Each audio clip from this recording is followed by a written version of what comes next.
السلام علیکم ورحمت الله وبرکاته. ګرانو قدرمنو مینوالو، مولانا تاج اکبر تاسو ته مخاطب دی.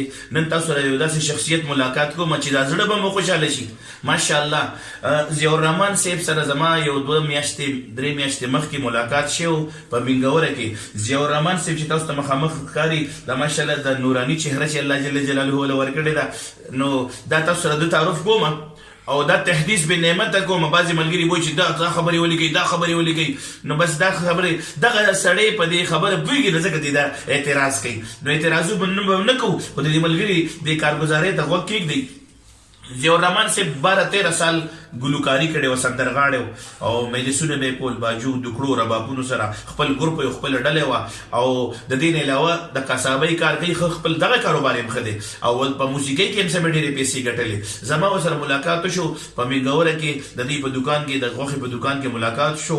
ما ورسره خپله خبره وکړه چې زه الحمدلله دوی ته زه پېژندم، زما ګانې اورېدلې وې چې دا خو هغه سندرغاړی و، او اوس الحمدلله الله پاک رحم وکړو، علم حاصلوي.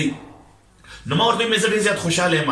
هغه پیسې لکونه هغه زندگی وه، خو الله جل جلاله هغه زندگی په سکون سره اوس بدله کړې ده. ولې بدله کړې ده؟ دا د قرآن برکت دی. ضیاء الرحمن صاحب ته مې ویې ته چې اوس دا کومه مزدوري کې قصابي کې دغه حلالې پیسې سره دغه حرامې پیسې یو ځای کېږي، د موسیقۍ د پیسې حرامې دي.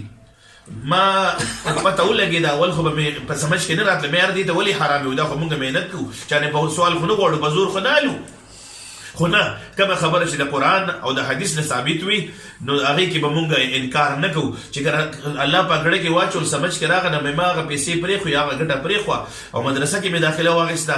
نن د ما زندګي په سکون کې ده، بچي مې په سکون کې دي، لوڼه مې علم کوي، بچي مې علم کوي، خپله مدرسه مې ده، 6 ماشومانو ته حفظ، ناظره او قاعده دغه درس ورکوم. دغه زندګۍ نه مې راوړه، انشاءالله د قرآن زندګۍ ته راشي، زندګي به دې روښانه شي. نو ضیاء الرحمن صاحب باندې الله رحم وکړو، راغو په دې مدرسه کې داخله واخېسته، او په مدرسه کې داسې داخله واخېسته چې هغه ګانه بجانه موسیقي او ګلوکاري یې پرېښوه. چې کله موسیقي او ګلوکاري یې پرېښوه، الله جل جلاله پې داسې رحم وکړو چې راغو په دې مدرسه کې حفظ شروع کړو. فضل کریم قاري صاحب سره حفظ شروع کړو. فضل کریم قاري صاحب خپل شاګرد جوړ کړو، او چې شاګرد یې جوړ کړو، هغه ګلوکار هغه سندرغاړي دا نوراني چهره وګورئ. ماشاءالله نن 2 سفارې حفظ وکړو، 2 سفارې یادې کې حافظ قرآن جوړېږي، بچی هم حافظ قرآن جوړېږي، پلار هم حافظ قرآن جوړېږي، او یا هغه موسیقۍ فیلډ نه مې توبه کړه، او زندګي مې ډېر روښانه ده. نن لګیا دی د استادانو لګیا دی، دا خدمت کوي، چټني جوړوي، او نن ماشاءالله دلته کې دعوت دی، زه هم دغه دعوت کې راوستی یم. او سره شاه ولی الله هم دا دی راغلو.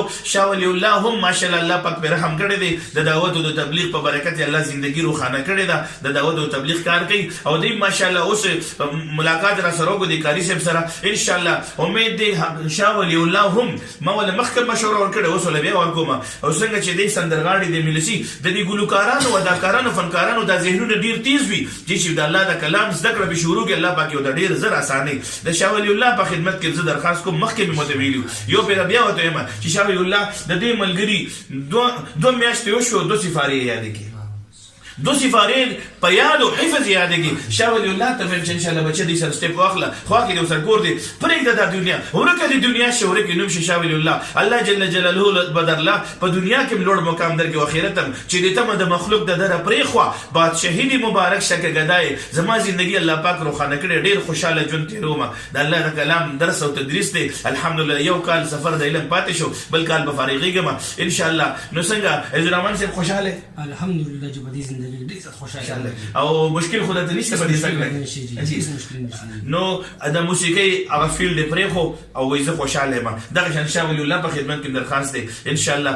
شاه ولی الله زه خو درخواست کوم د دې ملګري 2 میاشتې وشوې، او دې قاري صاحب سره ته هم سټارټ واخلو، د حفظ شروع کړه. خو نه ده انشاءالله مولوي صاحب ولې نو چې تاسو دعاګانې تاسو خو مخکې ماته ویلي څو پیرې او ورسته باندې ماته میسیجونه کوي، ماته تربیت ډېرې ښکلې خبرې کوئ. انشاءالله نیت مې داسې دی د خیر قاري صاحب راته ویل دي چې حفظ به انشاءالله دلته شروع کوم. ماشاءالله د ټولو ملګرو په خدمت کې درخواست د دعوت او د تبلیغ دا کار د زړه د دنیا د بدلیدو محنت دی. د ټولو ملګرو نه دغه اپیل کوم، درخواست کوم چې نیتونه وکړي، او په حلال روزۍ کې ډېر زیات سکون دی، او په حرام روزۍ کې سکون نشته.